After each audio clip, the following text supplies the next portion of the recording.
Hey guys, welcome back. I know it's been a long time since I've given you guys an update. For those of you who are so kind in following me on my Byte Aligner journey, and I just really wanted to give you guys a final update on what actually ended up happening with that. I never did an official did it work, did it not work video for you guys, and there are reasons for that, but I do sincerely apologize again for all of you that were so kind in following me on that journey. And so I wanted to give you an update. So this is not only just a Byte Aligner update, but a life update, just to kind of explain what happened, where I've been, and why I didn't give you a final update. So we will start with February the 13th, 2021. Approximately 4:20 p.m., the 911 call went in for a house fire here at my home. Subsequently, we were getting ready to eat dinner when the fire happened, and it was a total loss house fire. I was on my last two trays of my Byte Aligner journey. Now let me remind you, for any of you just tuning into this video that weren't following me on my journey, I had done 3 treatment plans with Byte. My first treatment was for top and bottom trays, and it was 17 weeks, and I had correction on the top, but I did not have a complete correction on the bottom. So I had to redo impressions, send those back into Byte.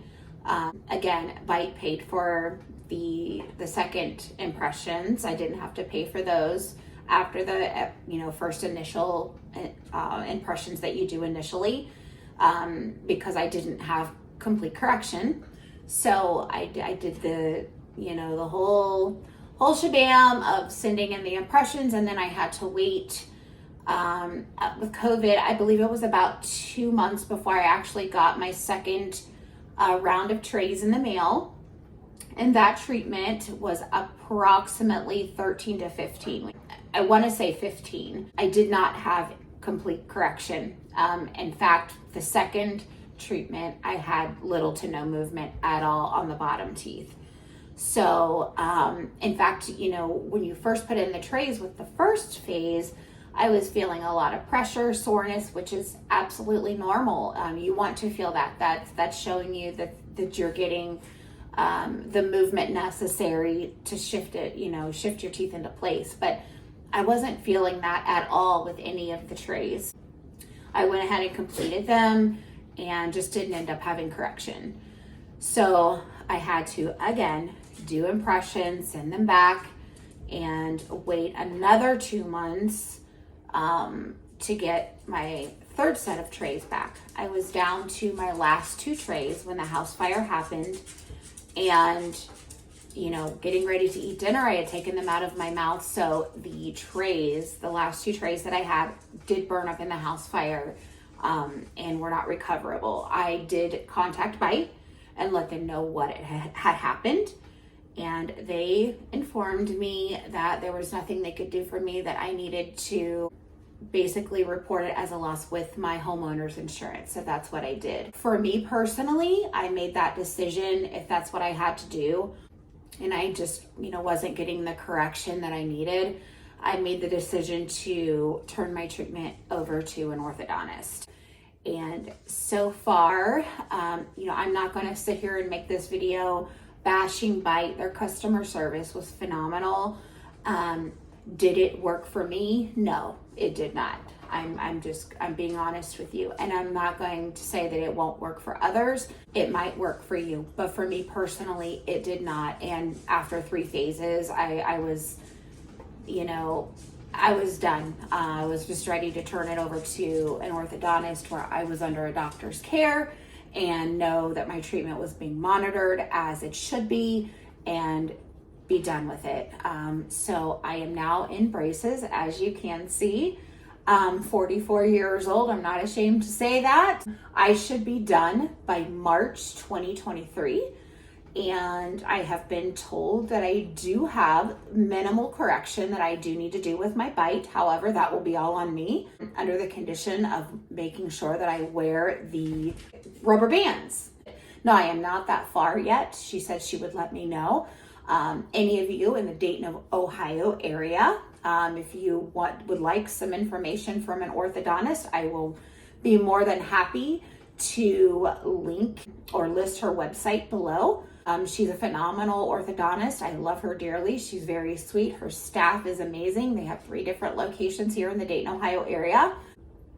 And I've just been very pleased with her treatment. And she did advise me, I will tell you, for me specifically, she did tell me that it was very likely my teeth would shift right back after using the Byte Aligner trays anyhow.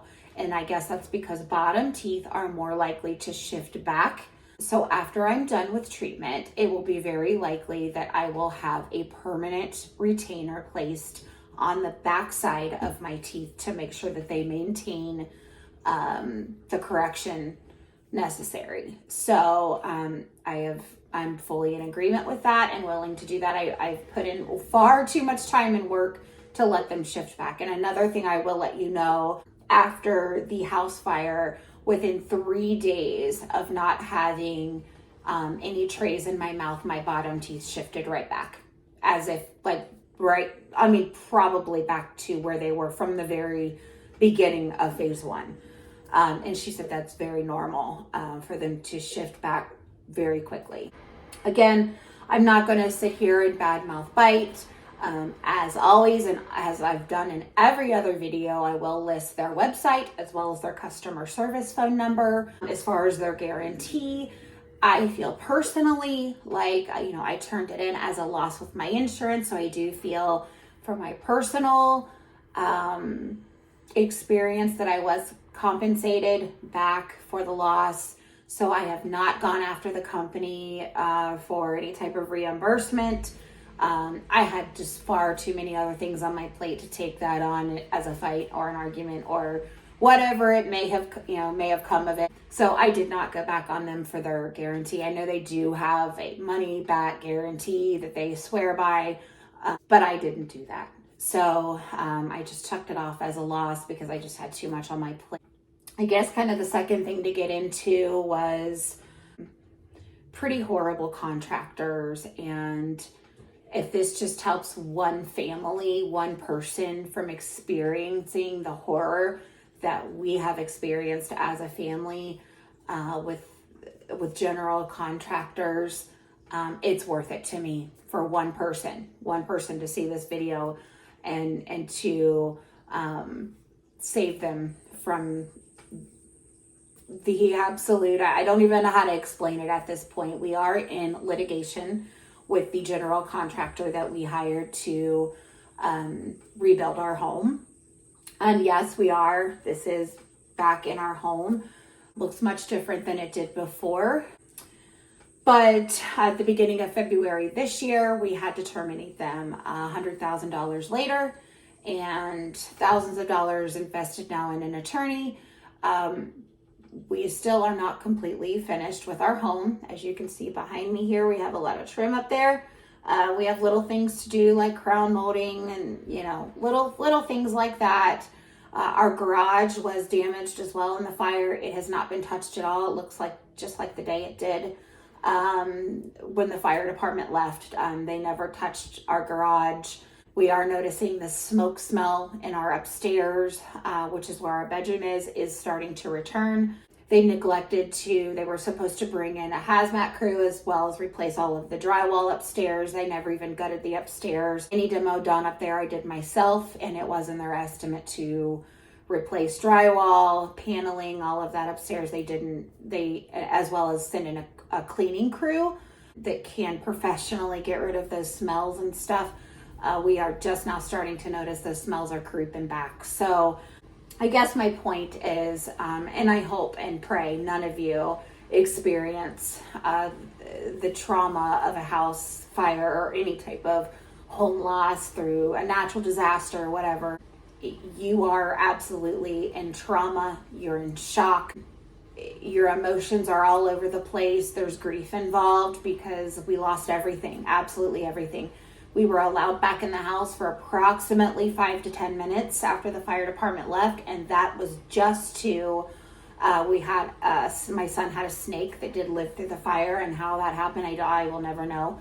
Our cat did die, but we were allowed in to get the snake out, and we were allowed back in to get medications that were salvageable, as well as like my purse, things like that, and a very limited amount of time because my home had been damaged structurally. So when your structure is compromised, they don't give you much time. They get in and get out. So that's what we did. Shout out to Wayne Mutual, who was our homeowner's insurance. They took amazing care of us. The adjuster came to us that night, took us to get clothing, all of our basic necessities, put us up in a hotel, which we lived in for a month. And then we went into what is called temporary housing, which for those of you not, and again, I hope none of you ever have to experience this, but as part of your homeowner's policy, you do have coverage for temporary housing and situations as such. So we lived in an apartment for about 7-8 months. And then we had to end up getting a camper living in our driveway because they didn't get our home finished. That's a whole separate video if any of you would like to hear it. I will not mention the company name for litigation purposes, obviously. But my point to you is, if you ever find yourself in this type of situation, please, no matter, and it's something you shouldn't have to do. But there are people out there, and these people personally contacted us. We did not contact them. They reached out to us, but they are like lying predators waiting. And do your research. That no matter the frame of mind, again, I realize it's something you shouldn't have to do. But the first thing I would suggest to someone in this type of situation, look under the Better Business Bureau. What are the ratings? Secondly, contact your local attorney general's office. Every state has one. Do they have hits against them? Do they have claims against them? If so, how many? For me personally, if they have just one, I would leave them alone. There are reasons that they have those claims and hits against them. And had I known, in hindsight is always 2020, had I been in a better mental state, both myself and my husband, we would have done all of that, but we were just, traumatized, and we were too trusting, and they took total advantage of us. And after going on the Attorney General's office, I realized that we were not the first family that this company did this to. They just made things, the horror 10 times worse. So do your research. That's my suggestion. Really look into who you're hiring, and also realize that something that you're not told, you can be your own general contractor and sub all of the work out itself, is what I've been told since. And that is something too, had I had it to do all over again, we would have saved a lot of money that way. But that's all said and done. So thirdly, another reason that I have been absent is in November, while dealing with all of this grief and loss. My mother passed away November 23rd, 2021 at 2:07 p.m. And I thank the Lord, we were surrounded by her. She went very peacefully. We found out in June that I had taken her to the ER for some health issues and a scare, and they took her back for an MRI and called me very briefly thereafter to get back to her room immediately, and broke the news that they had found what was pretty consistent with metastatic liver cancer. So it's been a year.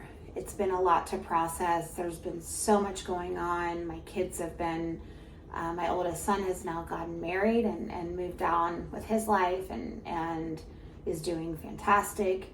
As well as my middle son, he is now out of the house. So we're now down to one kiddo in the house. Been pretty traumatic on all of them. It's been an experience. It's been a year, but I will tell you that I have really leaned into my faith, and I am a strong believer in the power of the Lord, and He has really, really brought my family a long ways through this. And the grieving process has just been unimaginable. But yeah, so that's where I've been, guys. I know in a time of COVID, so many families are facing so much sudden loss and so much pain, and there's so much grief going on right now in the world. And, I realize not everyone believes the way I do. Not everyone in the world has faith in the Lord, but I do. And for me, that has brought me so far through this, because I'll tell you, I was to a point where mentally I don't think I could have handled anymore, and God said, nope, you're not done yet. Let's get up, let's fight this battle, and you're gonna fight it, and you're gonna win it. And I truly believe that. And I'm not saying I'm not on here to preach to anyone. That's the last thing I want to do. If that's not something that you believe in, you do you. But please be respectful in the comment. I will not tolerate any nastiness, hatred towards anyone or towards me. I will just simply block it, and that's that. I'm sorry, but the world's hard enough. Be kind. It's not hard to be kind. But I miss my sweet mama every day. Myself and my siblings were very blessed with wonderful parents that, first and foremost, they taught us to love Jesus, and they taught us to put Jesus first in our lives. And my sweet mama was a faithful woman, one of the most faithful women I've ever known in my whole life. And it also gives me comfort to know her suffering is over. She is youthful. She is in the presence of Jesus every day, and I'm not going to cry. But that is something beautiful in and of itself, and we're only here for a short time. I really believe we've got to learn to love one another, be kind to one another, and for me personally, I'm putting my faith and my trust in my Maker. And again, I don't think I could have made it through this past year without His strength, without His presence, and in His, just the Holy Spirit literally covering me and guiding me through this. And I tried to prepare myself for the death of my mom, and I kept thinking, okay, like it is some crazy thing in my mind. If I grieve now, it won't be so hard when the day comes. And let me tell you, nothing. And there is just no possible way for any of you facing this that you can prepare yourself, because you can't. For me, there was one way to get through it, and that was putting all of my burdens, all of my worries, and all of my grief over to Jesus and saying, here it is. It's too heavy and I can't carry it anymore. I've also been reading a lot of books. First and foremost, I find myself really, really trying to get into the Bible, and I believe that's the best book of life. And all of the healing and all of the information and the tools that you need for healing are in God's Word. I truly believe that. But I've also been reading books by Healy, Profound Good. That book was phenomenal. I'm currently reading his book called The Veil, which is also been just phenomenal for me. I'm amazed. I'm not going to give any spoilers away. I will link the books below in the comment section for anyone who wants to check him out. I highly recommend. If you're looking for a good Christian, I would call it inspirational author, I would really look into his books. He has 2 out, I believe, right now. Maybe 3. 2 that I know of that are very popular, and that is The Profound Good and The Veil. And I read The Profound Good first, and then just recently started The Veil. So I will let you know how that one ends. my anticipation is that it will be just as good as the first. So, but yeah, guys, that's my update. That's where I've been. And again, I'm so sorry I've had a couple DMs of people like, hey, did this bite work for you or didn't? You know, what's going on? And I am so sorry to those of you. It's just, like I said, it's been a lot, and my heart was just all over the place, to be honest with you, my heart and mind. So I will quit rambling, guys, and thank you so much for watching. Now I can say more than ever, please hug your loved ones extra tight. Let them know how much you love them, because tomorrow, I promise you, it is not promised. So thanks again, guys, and God bless, and I'll see you guys on the next one. Bye.